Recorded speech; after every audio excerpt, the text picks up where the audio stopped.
안녕하세요. 유네스코 한국위원회 김규배입니다. 네.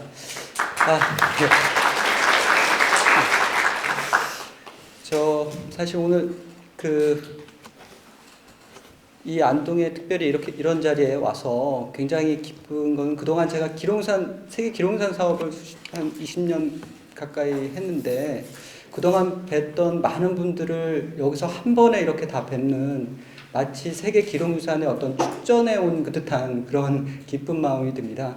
그래서 이런 기회에 저는 오늘 세계 기록유산에 대한 개괄적인 얘기, 또 우리 한국 세계 기록유산 사업의 어떤 문제점, 이런 것들을 우리 앞서 서경 교수님께서 굉장히 진솔하게 잘 얘기를 해주셔서, 저는 그 주제보다는 조금 더 가벼운 제가 몸담고 있는 세계 기록유산 아태지역위원회의 활동에 대해서 이런 기회를 빌어서 좀 소개를 해드리고, 현재 아태지역에서 이런 세계 기록유산과 관련된 어떠한 고민을 하고 있는지 그런 얘기들을 좀 짧게 좀 말씀을 드리고자 합니다. 예. 우리 먼저 아태지역의 기록유산을 얘기하기 전에, 이런 기록유산이 탄생하게 된 아태지역의 환경적인, 지리적인, 문화적인 특징들을 잠깐 살펴보면요. 저희 아태지역은 지금 북쪽으로는 몽고, 아래쪽으로는 뉴질랜드까지 아마 전 세계 45개국 중에서 아마 태평양 지역까지 다 합치면 아마 3분의 1이 넘는 아주 광활한 지역이고요. 그리고 전 세계 인구의 1, 2위가 다 아태지역에 있죠. 그래서 지금 올해로 아마 78억 정도 될 텐데, 그 중에 58%가 지금 아시아 태평양 지역에 살고 있습니다. 그리고 북쪽으로는 냉대기후, 아래쪽으로는 열대기후까지 정말 광활한 지리적 환경을 가지고 있고요. 거기에 세계 불교, 힌두교 등 세계 주요 종교의 발상지고, 또 가장 오래된 문화의 발상지입니다. 황허, 인더스 메소포타미아 문명의 발상지고요. 따라서 정치적, 지리적으로 사실은 굉장히 많은 갈등을 가지고 있어요. 그리고 또 동남아 다수의 국가들은 기후적으로는 열대 지역에 해당이 되는데, 그러니까 이런 기록유산을 좀 보존하기 굉장히 안 좋은 그런 환경에 노출이 되어 있습니다. 또 수세기에 걸쳐서 서구 열강들의 어떤 식민 제국주의의 식민지 경험을 다수의 국가들이 하고 있고, 저희 한국도 식민지를 경험했습니다만, 그러한 데서 나오는 여러 가지 기록들도 많이 가지고 있고요. 또 저희 동북아는 좀 낫겠습니다만, 아마 동남아 국가들은 대부분 경제적으로 굉장히 어렵고, 그래서 대부분 기록유산에 대한 어떤 지원책이 굉장히 적은 그런 상황에 있습니다. 그리고 그러한 파란만장한 정말 역사 속에서 인권에 관련된 많은 기록들을 가지고 있는데요. 예를 들어서 지금 여기 5.18 광주 민주화 운동 기록물이라든지, 캄보디아, 그러니까 크메르 루즈 시대 때 75년, 79년까지 대학살이 있었던 뚜오슬랭 학살박물관, 이 기록물은 올해 직지상 수상 또 영광을 안고 있는데요. 또 지금 기록유산 사업 개편 사업의 어떤 단초가 됐던 중국의 난징 기록물이라든지, 또 5.18 기록물, 광주 민주화 운동에 어떤 영향을 받았다고 얘기하는 필리핀의 피플 파워 라디오 방송이라든지, 이런 기록물들이 다수 저희가 가지고 있습니다. 재작년인가요? 재작년에 아태 지역 기록유산을 보유하고 있는 기관들의 서베이를 했었는데요. 대부분 공통적인 문제들이, 일단 기후 환경적으로 굉장히 우리 기록유산을 보존하기에 어려운 상황에 처해 있고, 또 국가적으로 기록유산을 보존하기 위한 여러 가지 제도적인, 또 재정적인 어떤 지원이 좀 많이 부족하다, 이런 어려움을 좀 토로를 한 적이 있습니다. 이러한 바탕 위에 사실은 아태 지역 내에서 기록유산의 어떤 보존과 또 기록유산의 중요성에 대한 인식 제고, 또 이에 대한 접근성 향상을 위해서 지역위원회를 지금 운영하고 있는데요. 전 세계적으로 지금 3개의 위원회가 있습니다. 저희는 지금 아태 지역위원회에 소속이 되어 있고요. 라틴, 캐리비안, 또 아프리카 지역위원회가 있는데, 아마 단연코 아태 지역이 가장 이제 활발하고 적극적인 위원회로 평가를 받고 있습니다. 앞서 우리 서 교수님이 이런 기록유산이 한국이 이제 강국이 되는데 저희 유네스코 한국위원회가 상당히 많은 기여를 했다라고 말씀해 주셔서 굉장히 감사하고요. 사실은 거기에는 저희 유네스코 한국위원회는 사실은 그걸 기획하고 리드를 했던 그런 역할을 했을 뿐이고 사실은 초창기에 기룡산 사업에 많은 이제 어떤 지원을 아껴주지 않으신 그 청주시 또 최근에 안동까지 또 목회 활동을 지원해주고 있는 광주의 아시아문화재단 이런 국내 기룡산 관련된 기관들이 합심한 결과가 아닌가 싶습니다. 그 모캡의 설립 목적은 그 세계 기록유산의 어떤 그 본질적인 사업 목표하고 사실 같이 맞닿아 있는데요. 기록유산이 중요하다는 부분들을 전 세계적으로 알리고 그리고 우리가 가지고 있는 기록들 그것이 사실은 좋은 유산이고 자랑스러운 유산이든 아니면 굉장히 아프고 어두운 그런 기억들로 이루어진 그 부의 유산이든 간에 그것들을 잘 선별해서 보존하자는 그런 의미 또 그러한 유산들에 대해서 그 세계인들이 같이 이렇게 접근할 수 있는 그런 권한들을 조금 더 확대하자는 그런 취지를 가지고 시작을 했고요. 98년에 중국에서 개최를 했습니다. 그래서 설립이 됐고 작년에 저희가 20주년이 돼서 광주 아시아문화원에서 이와 관련된 전시회를 개최해서 아마 여기에 있는 상당 부분의 참가자분들께서도 여기 한번 오셨던 걸로 기억이 납니다. 지금 모캡 회원국은 현재까지 21개국으로 세계기록유산 국가위원회가 활동 중이고요. 그리고 라오스, 미얀마, 사모아 등 지금 10개국이 설립 중으로 나오는데 이 코로나 사태 때문에 지금 저희가 가지 못해서 지금 확인이 좀 잘 안 되고 있습니다. 네. 저희 총회가 2018년에 한번 열렸었는데 주로 2년마다 한 번씩 각 국가위원회 대표들이 모여서 이 모캡 활동에 대한 전반적인 보고도 하고 사실은 가장 큰 게 사실은 기업 목록을 등재 심사하는 그런 총회 어떻게 보면 축제장인데 그걸 지금 현재 못하고 있습니다. 아까 소 교수님 말씀하신 것처럼 그 국제 목록 자체도 등재 중단이 됐고 또 지역 목록도 거기에 따라서 지금 현재 중단된 상태입니다. 이게 2018년 5월이었는데 역시 뭐 기룡산의 강국답게 아마 모캡 역사상 가장 많은 27개국이 참석한 아주 대규모 활동을 지난번에 했던 적이 있습니다. 예, 현재는 22년까지 의장단이 구성이 되어 있고요. 매년 1회 정기총회를 해서 원래 저희가 올해 사실은 정기총회를 해야 되는 해인데 지금 뭐 물리적으로 모이기가 좀 어려워서요. 일단은 내년으로 지금 연기가 되어 있는 상태입니다. 네, 요건 임원단 19년에 했던 회의 장면이고요. 사실 모캡은 전통적으로는 지금 유네스코 방콕사무소, 그러니까 유네스코의 한 조직이죠. 거기서 그 정규 예산 일부를 받아서 모캡 총회를 계속 해왔습니다. 그러던 것이 이제 2015년부터는 우리가 모캡이 아시아문화전당하고 MOU를 맺어가지고 매년 1억 원 정도의 예산을 지원받고 또 여기 사무국 인력들도 지원을 받아서 그 운영을 좀 하고 있습니다. 그래서 아마 이러한 지속적인 어떤 안정적인 재원과 인력이 아마 모캡 활동이 조금 전 세계적으로 활발한 그런 이유가 아닌가 싶습니다. 주요 활동을 보면요.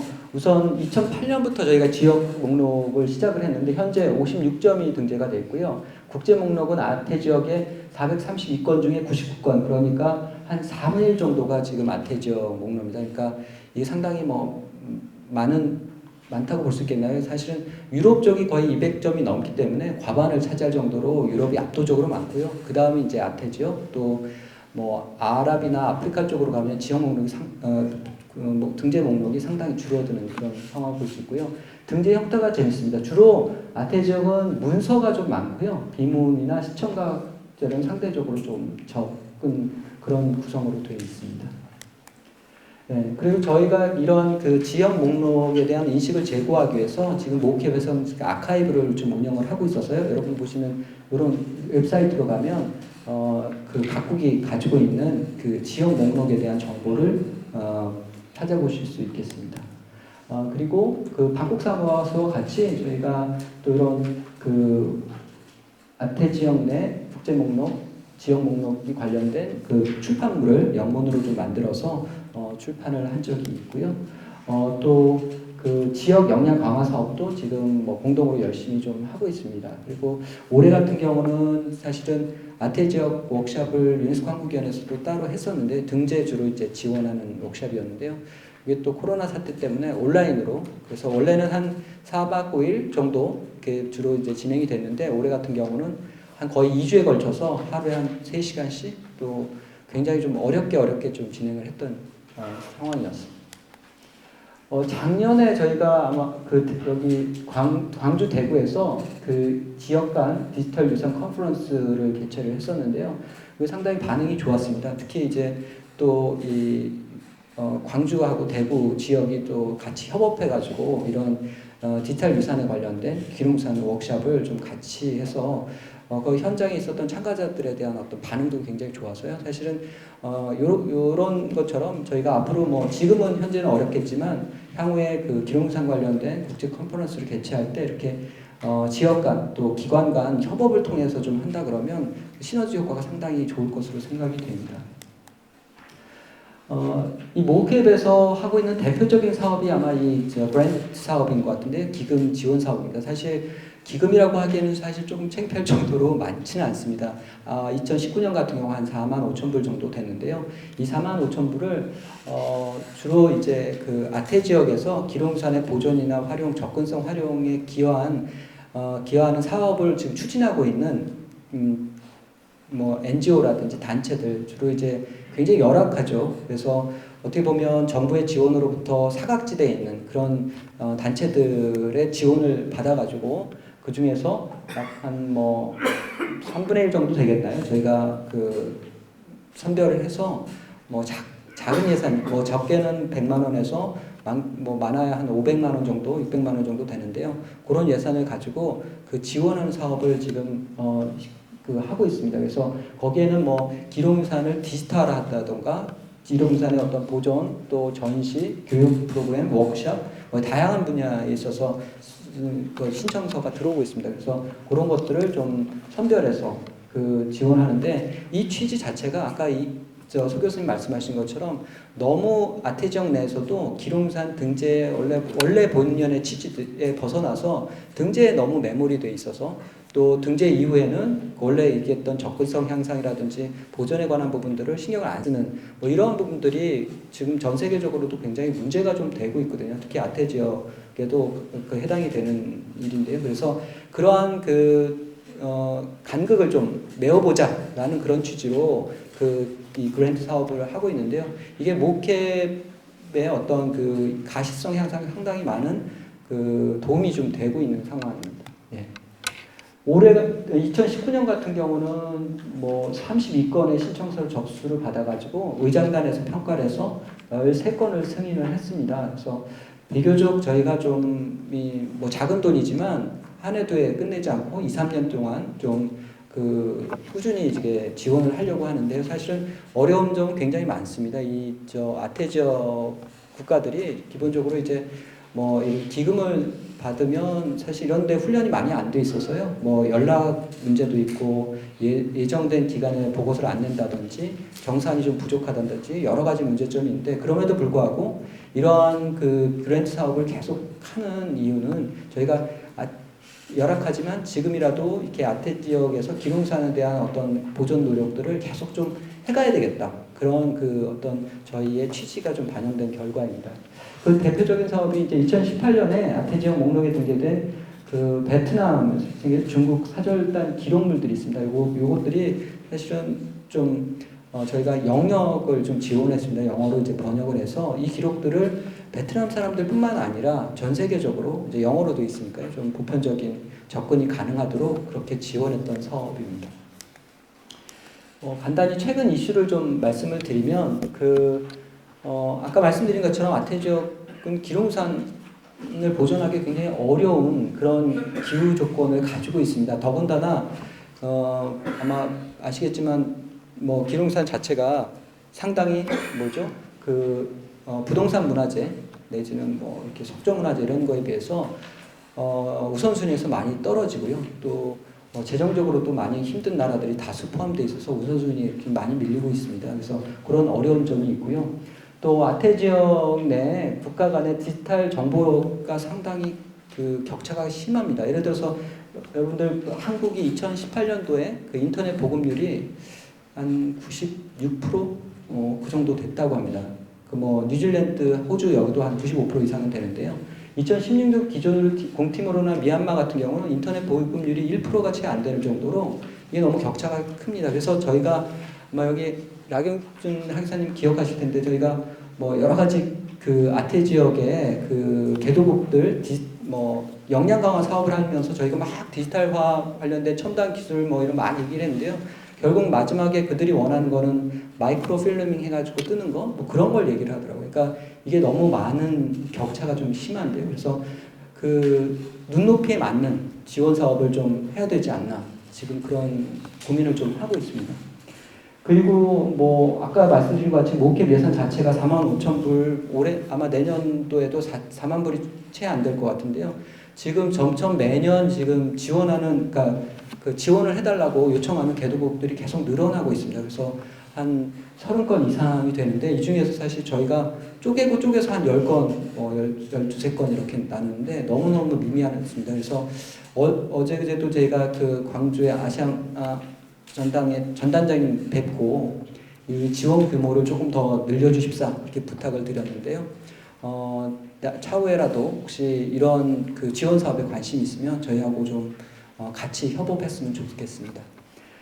네, 그리고 지금 세계기념유산 제도 개편 작업이 계속 진행 중이죠. 그래서 사실은 그 아태지역위원회에도 그 아태지역 목록에 좀 지원하겠다는 신청 요구들이 많이 들어오고 있는데 저희가 기본적으로는 유네스코 기록유산 사업의 제도의 틀 안에 있습니다. 그래서 저희가 독자적으로 어떤 그 지역 목록을 다시 등재하려는 그런 시도를 하기가 좀 어려운 상황이어서요. 지금 특히 이제 코로나 사태로 인해서 개선 작업이 상당히 지연이 되고 있어서 이런 것들이 현재 지금 어려운 점으로 되고 있습니다. 이 어려운 상황에서도 사실 굉장히 기쁜 소식 중에 하나는 저희 한국이 여러분 잘 아시는 국제기록유산 센터를 지금 유치를 해서 이제 조만간 이제 그 여러 가지 사업들을 이제 추진할 텐데요. 사실 여러분 아시는 것 같이 유네스코가 지금 재정적으로 굉장히 어렵습니다. 그러다 보니까 그 실제 사업에 있어서는 회원국들이 어떤 역할을 좀 해주기를 굉장히 기대를 하고 있습니다. 그 중에 한 키가 하나가 이 캐터고리 2 센터인데요. 기록유산 분야에 저희 그 센터를 저희가 유치를 해서 앞으로는 이제 그 등재보다는 그 원래 기록유산 사업의 원래 목적이었던 그 기록유산을 잘 보존하고 그 접근성을 향상하는 그런 확대 노력에 더 힘써야 될 것 같고요. 또 이러한 한국에 또 저희 모캡도 있고 또 여기에 지금 기록유산 관련된 협의회분들 많이 와 계신데 같이 노력한다 그러면 상당한 시너지가 발휘될 것이라고 생각이 됩니다. 그래서 그런 걸 통해서 앞으로 기록유산 사업의 어떤 그 한국의 어떤 선도적인 위치를 계속 저희가 이끌어 나갈 수 있도록 여러 기관에서 많이 도와주셨으면 감사하겠습니다. 고맙습니다.